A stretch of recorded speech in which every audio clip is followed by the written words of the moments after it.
जी ज़रूर, ये मैं बता रहा हूँ ना कि ये इस दफ़ा काम हो चुका है। जो शरपाज किया करते हैं, देखिए मैं चूंकि सिफारतकार हूँ, जी। तो I am familiar with one diplomatic practice कि जब भी इस किस्म की हाई लेवल मीटिंग्स होती हैं जिनको समिट कहा जाता है, समिट लेवल, हुँ, तो उससे पहले जो नेपाल में शरपाज ले जाते हैं ना माउंटेनियर्स को हुँ। माउंट एवरेस्ट पर, तो वो शरपाज सर। अपना काम करते हैं, हम लोग सिफारतकार जो होते हैं हुँ। Foreign officers.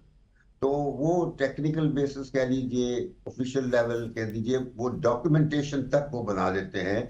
इतनी एडवांस होती है वो डॉक्यूमेंटेशन हुँ। कि जो पूरे एग्रीमेंट साइन करने वाले हैं वो भी वो ड्राफ्ट कर देते हैं। अच्छा। वो फिर फॉर्मली जब अप्रूव हो जाए दोनों साइड से, हुँ। तो बस सिर्फ जब बड़े लोग इकट्ठे होते हैं, they only get together to sign the documents and then to make speeches, बस उनका काम ये है। असल काम शरपाज कर लेते हैं, यानी फॉरेन ऑफिस के लोग हैं। तो इस दफा मेरा ख्याल है कि फॉरेन ऑफिस इन्वॉल्व हुए हैं, जो जहाज यके बाद दीगरे तीन तीन जहाज अभी वाशिंगटन से आ रहे हैं।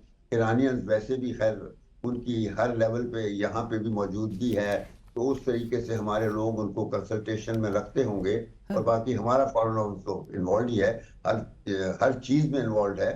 और देखा जाए तो इस सारे क्राइसिस में जब से ये शुरू शुरू हुआ है, हुँ। हमारे फॉरेन ऑफिस ने इंश्योर किया है कि जो फॉरेन पॉलिसी के हमारे कॉन्स्टेंट्स हैं उनसे हम कभी भी ना हटें। अब तक हम बिल्कुल ठीक काम कर रहे हैं as far as foreign policy is concern.